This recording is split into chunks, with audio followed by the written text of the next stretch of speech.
Jesus touched my life, made me whole. He knew that I was broken. He knew that I was better. So he touched me and he made me whole. Yes, he did. Oh, yes, he did. The power made me whole. Jesus did. Jesus did. Ooh. Jesus did it.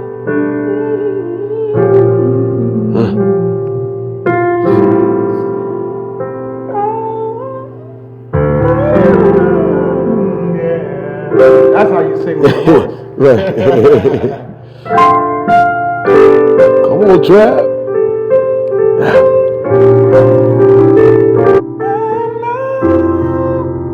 Let the weak say, I am strong. Let the poor say, I am rich. Because the Lord has done for us. Give thanks.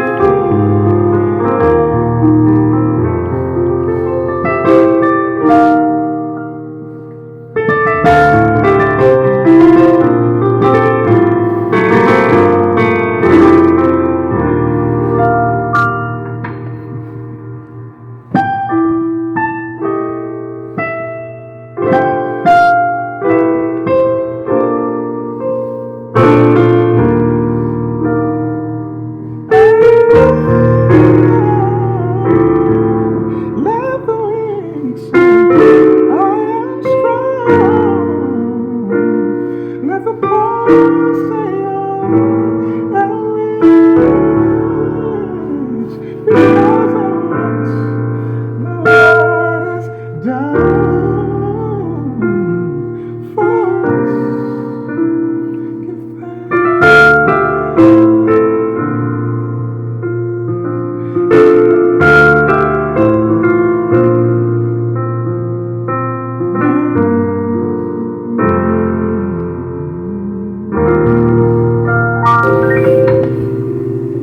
All right, Travis, here we are. We're so excited to have an opportunity to be with you here in Pittsburgh, Pennsylvania. Wow. Yes, sir. Give me a little bit about your background, where you come from, what made you start out in ministry. Well, I started in church, of course. Okay. I mean, who hasn't started in Right, church? right. Some of the greats of all time started in church. Just a young boy in a Christian school. So we took worship classes. We had classes about worship. And when I saw the minister of music of the school, of the church, I had never seen anything like that in my life. Just somebody who was able to command an audience and usher in the presence of God and play and sing. And I came up in a church where the minister of music, we sang a lot of songs that she wrote. Okay. So it was a lot of original material. We didn't just go based on what was on the Right. radio. Okay. So that's why now, even in singing in church, though I sing in and out of church, but when I'm in church, a lot of the music that I do sing are original music, original material. So I don't know, it just gave me my love for music. I grew up in a very well-versed home, so it wasn't just gospel. It was Earth, Wind, and Fire. Okay, it was, okay. A plethora. Yeah, it was everything. Got you. But being able to, the closest I ever got to it was in church. Okay. So being able to sit right here and watch the minister of music right here, direct and teach and create, it was just phenomenal. So of course I got my start in church, and then I grew up and ended up going to a performing arts high school. Nice. The Pittsburgh High School for the Creative and Performing Arts. And What was your focus there? My focus was vocal, and I think my minor was piano, but more so vocal. I'm a singer first. Gotcha. All of the writing and the production stuff, that came way later. I'm a singer at heart. So a singer at heart. Who were some of your influences? What were some of yours? I had one. Okay. John P. Key. John P. Key. John P. Key. What was his favorite song? Can you play a little bit? Your favorite song that he did?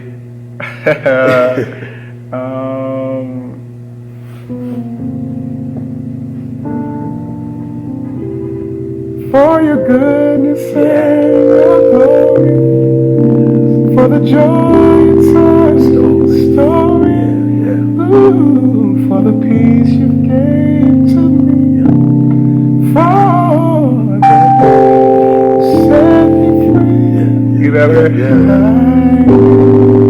I worship you. So that's one of my favorite songs. But yeah, John P. Key. You know, John P. Key made me comfortable as the singer I am. Okay. Because I always wanted this great high voice, you know, very soft and sweet voice, but I don't have that. Okay. I'm singing kind of soft right now because I'm performing this weekend, so I'm a little hoarse. But I have a very hard, rugged, you know, tone like John P. Key, and he made me confident in being who I am, and that's when I really got confident as a singer, because I'm not one of the greatest singers in the world, but honestly I'm not, but I get messages all the time from people saying that I'm one of their favorite singers because I don't sound like anyone else. Absolutely. You know, I've taken influences, of course, of John P. Key and Charlie Wilson and singers like that, but when people say you just have a voice I've never heard. It's not that it's the best voice, it's just something that people have never heard. Well, I don't know. I'd have to disagree with that because your voice is so awesome. It really is. It's anointing. I appreciate it. What have you been through to develop such an anointing? What has driven you in ministry to pull you and to perfect that gift that the Lord has placed inside of you? And do you accredit it to God? I definitely accredit everything I do. I don't care what it is. Definitely is accredited to Him. I mean, I don't know if we have enough film on the tape to talk about what I've been through. But what I will say is there is definitely a cost in the word of C.C. Winans. There is definitely a cost for the oil. Not just being gifted. And you know how the word speaks about many are called, but few are chosen. And, you know, to whom much is given, much is required. Those aren't just cliches. It is real life, and you don't get to pick the requirements. You know what I mean? It's stuff that God will place you in that we think is the enemy, but it's really Him building and molding you because of what you carry. You know, I'm even learning right now in what I carry, having to deal with isolation. You know, being by myself, not really having the people that I never thought I could live without, not with me. You know, I'm all about my friends and my family. That's my lifeline. I don't even want to go if they can't go with me. But there are times that I've had to go alone. There are things that I've just experienced, and I remember I used to have these horrible nightmares growing up. One of my biggest fears growing up was always death. I was always scared of funerals and just anything like that just really freaked me out. And I used to wake up in the middle of the night, and I would jump in my mom's bed screaming and crying, and she'd be like, "What's going on?" I'll never forget, I told her, I said, if this is what I have to deal with for the anointing on my life, I don't want it. Wow. I was so scared and terrified. Wow. And now at 30, I'm just now actually being delivered from that fear of where it controlled me. It controls me. It still kind of bothers me sometimes, but it doesn't control my life. So there are many things and obstacles that I've gone through, just not even just in my personal life, but just in the music industry itself.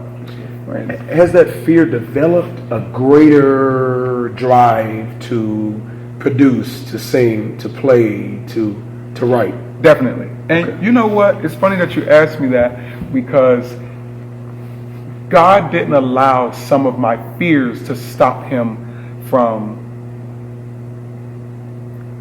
My fears didn't stop my ministry from touching lives. And I appreciate Him for still, allowing me to reach people, because the truth is I've been asked to perform overseas since I was 18 years old, and I've always turned them down. Wow. Because I was so scared to fly that long. Wow. I was so scared to be on a plane, but it all stemmed from the fear of death. Sure.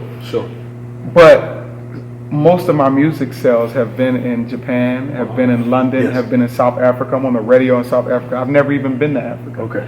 But just the fact that my music is there and I haven't been there. You know what I mean? But God allowed my name to go while He developed and helped me heal, the parts that I'm scared of. So my question is, are you ready now? I'm ready now. You ready to go? I'm ready now. Okay, let's I'm go. ready now. Let's go. Let's go. I see great things in your future. You said some of your influences, Earth, Wind, and Fire, Charlie Wilson, Yes. some of these, secular places. Uh-huh. When you come and play in churches, do you have some of those undertones in some of the music that you give? And do some of the saints have an issue with that because of the breaching, the branding? You know what? I do it so smooth and so slick. Sometimes they don't even know. But you can't redo everything. Right. But they appreciate who I am. I think we're in a new age. Yes. Where it's not as religious, and I didn't grow up in a very overly religious home either. Okay. I was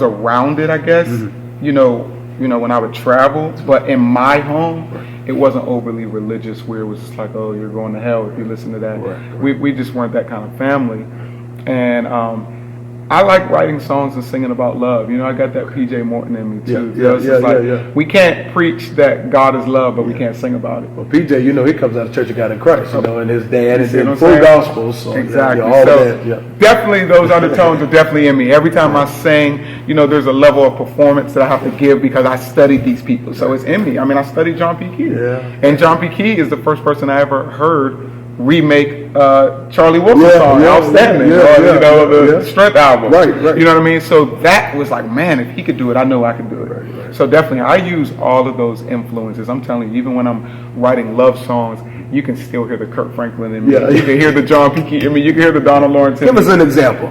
Oh, man. I'm gonna put you on the spot now. Let's see.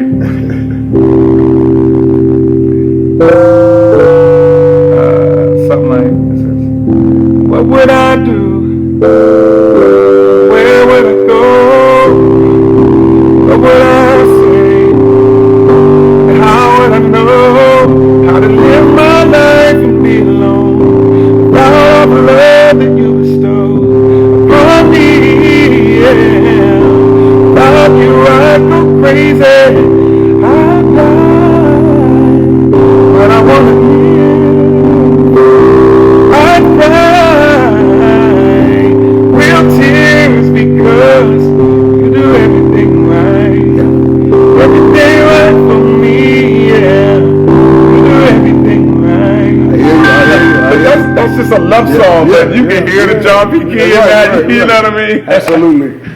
When you were growing up in the performing arts kind of field, did you see yourself branching out into any other things? Like, where did the producer mindset come from? When did you start, sparking? When did your mindset, your talent start? Honestly, to be honest, I was forced in that. Okay. I was forced in that lane.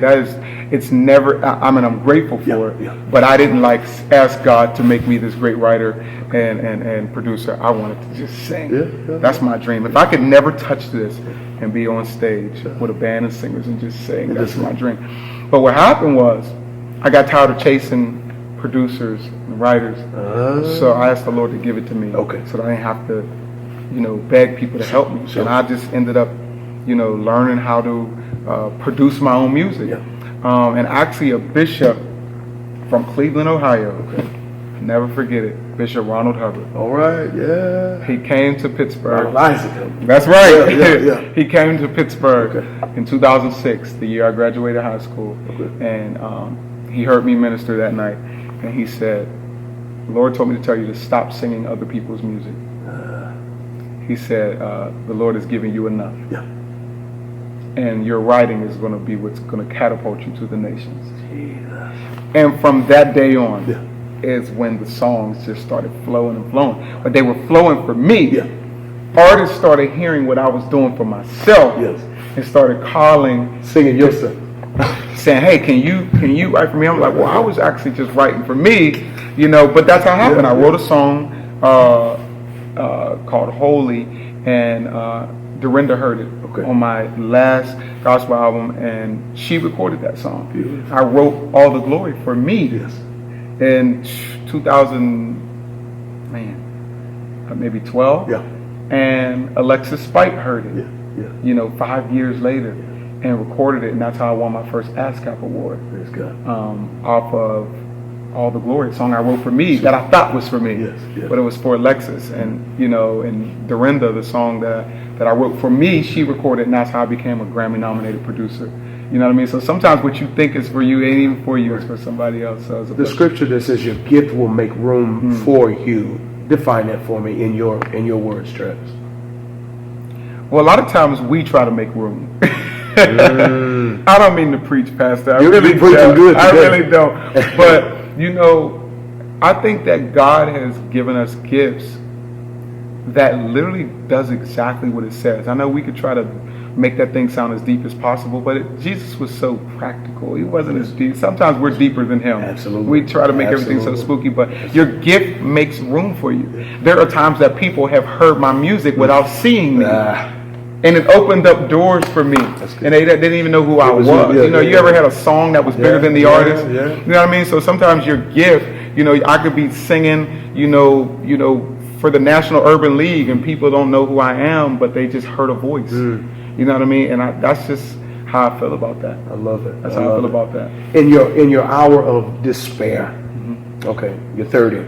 Yes. You got some young folks out there in deep despair. Depression is running rampant. The enemy has got the minds of God's people, really. Some of them, I should say, Definitely. as a stronghold. Definitely. But the Bible says, let this mind be in you as was also in Christ Jesus. In your moment of despair, what song has brought you out? You can play a little, sing. I don't even know how to play it, but I will say, William Murphy, It's Working. William Murphy, It's Working. I wish I knew how to play it. But when I tell you that song, it says, this is my season for grace, for favor. This is my season to reap what I have sown. See, a lot of times we attribute reaping as just bad, but there's so many faithful people out here that have been living right, praying, fasting, asking God to do it, and planting good seed. I have planted good seed, and I'm not trying to, pat my own self on the back, but I've helped a lot of people. My mom, I get it from my mom. My mom was one of those moms where if you were struggling, you could live with us. All right. My mother's the same way. You see what I'm saying? So I have that in me. Absolutely. I've helped a lot of people, and I remember I called my mom crying. I was living in Hollywood for a year, and I was going through, and she said, Travis, I just pray that you start to reap all the good seed, that people will just start to give. But I had to get free. I have to say this. Help us. I had to get free, and I'll never forget this moment. There are a lot of people that I helped that got to where they are now and didn't look back. So I would always be climbing. I would be climbing, then I'd stop on certain steps and say, maybe that person that I helped will remember me. And I'll climb another 2 steps, and I'll say, maybe that person that I helped that did me wrong, maybe they'll remember what I did for them. And I had to remember one of my best friends, she called me, and I busted out in tears when she said this. She said, Travis, you're not going to always reap from the same places you sowed. My God. And I literally, I got free, and I started crying horribly bad. Because I literally had to let all of those people off the hook. Because I was living in a place of they owe me. I helped them. They got to come back and help me one day. And I had to get free from that. What I love about God is he's so different from the practical man, because when you plant a seed outside, it'll only grow where you plant it. But what I love about God is you can plant a seed in Cleveland and he can bring a harvest in Florida. Yes, sir. So I have to live like that now, that you could give a homeless man $10 and you don't even know God add 10 years to your life and you don't know about it. So your harvest is not limited to where you plant it. And a lot of times we're looking for people to do that thing. But when we put it in God's hands, what does the Bible say in Numbers 23:19? God is not a man that he should lie, nor the son of man that he should repent. And so if he said it, God is going to bring the increase. He brings the increase. And now, so now my focus is changed and I stopped looking at those people. Am I affected? Sometimes we're human. Absolutely. Yeah, I'm affected by, those relationships that went sour. But I'm not looking for them to fix it anymore. Good. I've released it. And I'm waiting on my harvest from God. And every time he opens a door, I believe it's from, the good seed. So would you call that maturity? Definitely maturity, growth. At a point you can't be. It's hard to be blessed and bitter. Oh, say that again. It's hard to be blessed and bitter, and I went through a very bitter stage. Okay. Well, I would. If you even looked at me the wrong way, I would let you have it. Yeah. But it was just because I was so hurt Gotcha. by genuinely having a good heart and having expectations that people would have the same heart I had. So you mean to tell me you love hard and you were looking for that same kind of love to return, to reciprocate, but you're not going to get that all the time. You're not going to get that all the time. You're not going to get that all the And time. every now and then, every blue moon, you're going to find somebody that has that same heart. That's right. Have you met anybody with that kind of heart, and how did it make you feel when you reached that same Definitely. person? It's a blessing. It's a blessing to have the friends that I have. These friends that I have, my singers and my band and just my engineer, these people have been in my life 20 years. Love it. And they ain't going nowhere. Yeah. They protect me. They tell me when I'm wrong. You have to have people on your team that don't need you. Right. I love it. See, because if their bills are predicated on their yes to you, Yes, absolutely.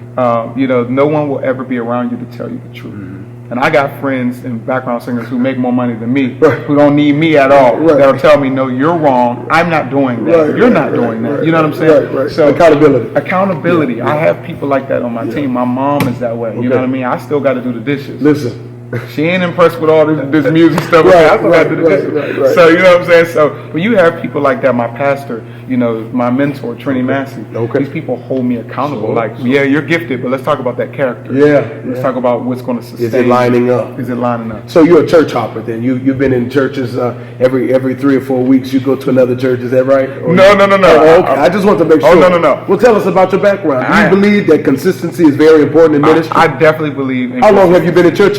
I've been here for about 15 years. 15 years. Oh my God, I want a musician like you. Yeah. My goodness. And the truth is, when I have church hopped, it's been more as a hired musician. Sure, absolutely. And for the most part, the churches that I have worked at since I was young, I was a member Yeah. at. I wasn't calling you. No, I I'm know. telling you, But I gotta let the world know. Like, listen, I believe in consistency, and it's not.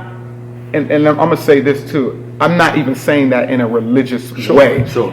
You should be consistent in anything that you're doing, right. in anywhere you're going. It shouldn't be just like this hopping thing, because then to me that's a sign of who you are as a person. Absolutely. And when you're being fed, why do you need to hop around when you're being fed? He's the same God everywhere, right? Yeah. What would you do to encourage some of the younger people and even the bridging the gap? What would you tell the church of 2018 to stay consistent? What would your model be to them? I think as I get more and more free from church, not God, church. That word is so multifaceted nowadays. Sure. It's so many parts to church. You have to really have a relationship with God, and it can't be dependent on a pastor. Absolutely. Not even a mentor, a mom, a dad. You have to have a direct connection, an intimate relationship with God, so that you can recognize His voice. Absolutely. Because it's easy to be spiritually manipulated when you don't know which voice is which voice. That's good. And a lot of times we've been spiritually manipulated by people who know we don't know God's voice. So we depend on their voice as to be God's voice. So in this day and age, you really got to know God for yourself, because it is so easy to be swayed in different places and different people. There's so many manipulative people in church. Absolutely. And the truth is, what happens is, you know how you used to hear the saying, the church is a hospital for sick people. Yes. But what happens is, a whole bunch of sick people get in one building and we end up infecting each other. Talk about it. Talk. Instead of getting help, instead of growing, instead of getting the medicine we need, we end up infecting each other. And we have to figure out a way to get in line with how we can get help. You know what I'm saying? Because there are so many just different things that are going on. You gotta have a relationship with God. You really, really have to, because I've been, I'll say, fortunate and unfortunate at times to be closer to the pulpit than anybody else since I was 10 years old. So you're able to see everything. You know what I mean? And we're actually, as musicians, as psalmists, we have to pretty learn to deal with it. Oh, the flaws. Yeah, the flaws. Yeah. Oh, so and so, slipped and told so and so off. Oh, so and so slipped and cussed, or so and so slipped and did this, and we're forced to see that and still stand up. And sometimes everybody can't handle that. Not everybody can handle that. Absolutely. But because there's times where we've needed a check, we've dealt with the wounds and the things that we've seen that we really couldn't handle, but we needed a check, so we had to get here And keep going. and keep going. Blinded. And so many people are just doing it because we just know how to do it. It's church. Yeah. We got to do it because that's just what we're supposed to do. Some people just need a break. Yeah. I went through a phase where I just needed a break, and I just wanted to go to church and go home. And I think that's okay. I think sometimes we the religious side of churches, if you sing, you got to be in the choir. Right, If right. you play, you got to play for pastor. Right, If you do this, and that's not always the case. Sometimes it's okay to just come to church and be fed. Yeah.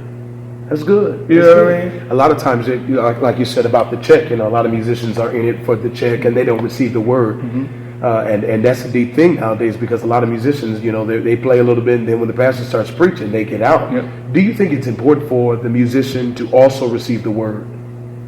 It is important for a musician to try to take a job at a church where you can get the word. Wow. Because the thing about it is, a lot of times there's no balance when it comes to that. Sure. Where you're working at a church that's paying you good, but the pastor really doesn't connect with you, but you need the money. Yeah. So it's like you got to try to find a way where you can have balance. Because there was a time where I was working for a church where I was playing and singing, and I was not connected with this preacher at all. Like I was literally spiritually dying, Wow. but the money was so good, I was just there. Wow. And so I think that's the bigger answer, is to find a church that you can be a part of, you can be fed, and you're able to feed them and you're able to get fed. So what would you tell that musician then? What did you do in that situation? Did you I stay for left. the money? Okay. I left. Okay. I left because my spiritual and emotional and mental stability is so Dead. much more important than getting a check that I know God can replenish somewhere else. So then that part comes with faith. Yeah. I'm not trying to see. Listen, you're doing good. You're helping I somebody. know, out but I'm there. just, I Absolutely. try not to, because I'm not a preacher. But You're doing good for me. I don't know. You might have missed it, brother. It's on its way. for me, it's just like you have to have that kind of dependency Sure. on God, that I don't need this bad that it's affecting my mental stability. It's affecting my Who spirituality. does that anymore, though? I mean, what kind of mentality do you have to say the money is not as important as my soul is Yeah, important? I live by faith. Wow. I live by faith. My life is nothing but faith. I've never had a 9 to 5 a day in my life. Wow. I live, eat, and sleep music, faith, and everything that God said about my life. Yeah. And a part of that is just me, the entrepreneur in me. Yeah. I'll create a business rather than to go work for somebody else. And that's not everybody's, lane. Yeah. But my lane is I create the lane for myself. You know what I mean? So you have to have that faith. A lot of times Kanye West said something very profound. Bishop Kanye? Okay, Bishop come on. Kanye Yeah, West. yeah. He said, and he was referring to our culture. Okay. He said, we're just new slaves. Explain that. We've become slaves to what we feel like we need. So, you know how people are slaves to the new Jordans? Yeah. We're slaves to some of our churches. Okay. Where we'll give our church as our last and get evicted. Okay. You know what I mean? Okay. We're slaves to gold chains. We're slaves to new clothes. We're Okay. slaves to red bottoms. Okay. We're slaves to things that never really give back to our community. Okay. So I think that once you get free from being a slave, living in a slave mentality, I think because that is a part of our culture, that sometimes it's just innately in us to gravitate back to? gravitate to being a slave, to be in control. Okay. I just made a post on Facebook. Sometimes our pastors become our masters. Okay. Because I rather a pastor be influential than controlling. Absolutely. 100%. And a lot of churches like to be controlled. Okay. We want you to tell us what to do. We want, somebody posted a status. If you had a chance to go on tour and make $100,000 a month, and your pastor said no, what would you do? My question is, why would your pastor say no? Yeah. Is it just exercising his control, or is it a spiritual thing? And I understand having wise counsel. Right. I understand, having mentorship where you say, no, that may not be good for you. But just to say no just because we want to say no. Right. But there are people that live under that. The pastor said no, we ain't going. Right. But on a pastor side of it, now I got to talk. Right. Is a lot of times the influence that you're getting ready to receive, either God has given that pastor insight or whatever, but then there are some controlling pastors that absolutely, you're under my jurisdiction, you will not move out of. Right. So I understand both sides of the spectrum, but what we have to do is we have to seek the Lord on it. I agree. We have to seek the Lord on it. But we have to learn to seek Him for ourselves. Absolutely. Where it shouldn't always be dependent on a leader or leadership to say, this is what God said. Right. Why isn't God able to speak to you and you recognize His voice? Absolutely. And I have to learn that. No, because you got to understand. And I'm not trying to sound like I'm bashing pastors, because I listen to my pastor. When my pastor supports me, he's one of my biggest supporters. Yeah. But I have to say this. A lot of times when you're in music ministry, you get words from all kinds of people. Absolutely. I've been getting prophesied to since I was 5 years old. You get what I'm saying? Prophesied out. Right. So it's like, but imagine being young and getting words from people that aren't the same. Sure. And you're now like conflicted. Like, it's a confusion. Which one is the real man of God? And then you're forced to have to pick. Right. You know what I mean? So that's why it can cause confusion. Absolutely. And then what hurts the worst is when they come from people you love and respect. Yeah. You know what I mean? Yeah. So in your heart, you're saying, I didn't hear that for myself. Sure. So does that mean they're false? Right. Then you start battling with that. Right. So you got to really have a confidence in that this is confirmation of what God already showed you. That's just really where I'm going. So when I say the whole new slaves thing, we have to, you can't be a slave to the check. That's right. Because the truth is, it's bigger than church. We are a slave to money to some degree. You can't, like the Bible even says, money answereth all things. It says don't idolize it, but it does answer all things. So every day you're figuring out a way. How can I not just live, but live comfortably? Mm-hmm. What can I create? That's the entrepreneurship in me, because I don't want to be a slave to people and money. Right. Or things. What can I create that can help me not only be wealthy, but take care of my mom? The Bible talks about that. He'll give you knowledge that will create wealth. That'll bring you wealth. You know what I mean? But witty inventions. But again, when you talk about that sometimes in church, it's hard for people to hear because we're so used to not having. Mentality. Yeah. We're so used to not having. I just told somebody yesterday. They said, how you been? I said, just working hard, out here trying to make money, trying to get rich. And the first thing they said was, well, make sure you're rich in spirit. But it's like, I know that. But why did you have to say that? It's a mentality thing. You can't even talk about being rich and wealthy in church without that thing coming in. Like, well, make sure. Absolutely. It's okay to have both. Absolutely. It's okay to be successful and be a Christian. You know what I mean? Why do you want to be a part of something where you have to be a slave to nothing? Not only are we slaves to a certain degree to each other, but we have another mentality where we don't stick together. The crab in the bucket. We don't stick together. Gotcha. Where it's always us having to go to other cultures to be funded, to be invested in, all kinds of stuff. I'm experiencing that even now. Okay. I have a couple people, in our culture that, I'm talking to, but for the most part, it's always been outside of our culture because we don't even know what it's like to invest in ourselves. We don't even know what that is. And so I believe that even in our culture, we're coming into a season where we're getting ready to receive all that God has for us, but we have to change that mentality. You just helped me with something. Oh my God! Okay. Well, we have to change our fight. Yeah.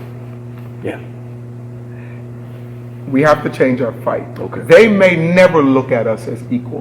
I'm not going to die fighting for that. You're going to treat us equal, but you may not look at us equal. Yeah. See, those are two different fights. Okay. But our fight should be sticking together. Preach, man. That should be the fight. Yeah. The fight should be, no, let's stick together. Let's create our own banks. Yeah. Let's create our own, and not to say that we have to be, have this whole segregation thing, Right. but we have to be taught to stick together Right. to a certain degree because everyone else Right. does. So our fight, we got to stop fighting. How long are you going to fight to get somebody to look at you as equal? Right. They may not ever do that. That's good. That's good. You know what I mean? So am I going to spend my lifetime getting you to see that there is no color? Or am I going to stick to, helping my culture and let them figure it out on themselves? You know what I mean? Let God do that. That's good. Because if he said that every knee is going to bow, I'm sure that he has the same power to make them see equal. And some of them can choose, to or choose not to. But that's not going to be my fight no more. And if they never see us as equal, we have to stand up and protect each other. I've been helping my friend. I was counseling. He's going through, something right now, a divorce or breakup, and he was talking to me about, going to talk to her and trying to rekindle and da da da. I said, no, we got to talk about your healing first, Right. Because you may go and she may not want to rekindle. Yeah. But your healing can't be predicated on whether she wants you back or not. That's good. That's good. You have to be prepared for whether she says, let's do it, or I don't want you no more. Because what's going to happen if she says, I don't want you no more? You're going to break up You're over gonna there? break, so we have to find that healing within ourselves, and it can't be predicated on what they think about me or with how they feel about me or how they look at me. You know what I mean? You have to be. So to answer your question, maybe 5 questions ago, is I'm not really, I don't make music based on what people feel anymore. Good. Because I used to, I had to get free from people. Yeah. Because if you live for people, first of all, people are fickle. Yeah. One minute they love you. So if you, these are the same people that will talk about your drug addiction, talk about anything that you're addicted to on TV for months and months and months, and then when you overdose, they'll do tributes to you for weeks. Yeah. Flowers. Send them flowers. Yeah. So these are those same people. Yeah. I can't live for them. I can't live for them. I gotta live for me. And the day I got free completely from that is the day I was able to just. It sometimes it just feels good to be free from people, and not crazy, but just free. What does freedom sound like to you? Let me hear you. There's an old R. Kelly song, and I don't know, it's something in me growing up when I used to hear R&B songs. I used to change on the gospel. I was so churchy. Okay, all right. And he had a song. I don't know if I can say this, but he had a song called "Body's Calling." Okay, all right. Bishop. No, but. And they're gonna have me on YouTube too much longer. Okay, but go ahead. But no, honestly, I was gonna make it gospel. Okay, change it into the Change it into the kingdom. That's what I mean. Well, it starts off in the kingdom. It's just the perversion of the world. Right. So you're bringing it back to where it needs to be. Right. Okay. And I said, I hear you calling. Here it come, Lord. Save me. I hear you. And I said, Lord, no more stalling. These years I've been longing to be free. All right. And I said, and now that I've come around to see it in your way, I won't forget it, Lord, and I surely won't regret it, Lord. It's unbelievable how you're still calling my name. I said, I can just hear the voice of God calling. God is calling for me. That's free. I don't know, brother. You might got a hit on that one. I don't know. God used you. One last thing. Thank you so much for this opportunity. I really appreciate it. Yes, sir. You all right with me? Thank you for having me. What I want you to do is I want you to pray for those musicians out there that may have been in the same shoes that you are in. You can play it and pray at the same time. Can you do that? I can. All right, let's go. Lord, I thank you for this day, which you have made. We shall rejoice and be glad. Yes, Father. I thank you for this fellowship with Pastor. Yes, good. That I'm able to speak to people that may not have ever known me or heard of me before. I want to encourage them today that they can do and be anything that they want to be in life. If they only believe. Yes. To find trust, find hope, find passion in Christ. This life we live in is very rough, but you have to trust Him. You have to believe. This whole life we live in is all about belief. That's right. You can't even be saved unless you believe. That's right. That's right. So the belief thing is very, very strong. Just to be encouraged, be steadfast and unmovable, and know that you can do all things through Christ that strengthens you. All things through Christ. That's the biggest part about that scripture. All things through Christ. Thank you, Jesus. Knowing that you can do all things through Christ. It has to be through Him. It has to be from Him. Yes. Being confident in your relationship with the Father. I pray that He would strengthen your relationship with Him, so that you're not easily swayed by the things that the world can offer you. Yes. By the things that people can offer you. Thank you, Jesus. Thank you, Father. And just to continue to be encouraged and know that He is not a man that He should lie, and that everything He said about your life is going to happen. That everything He said about your life is going to happen.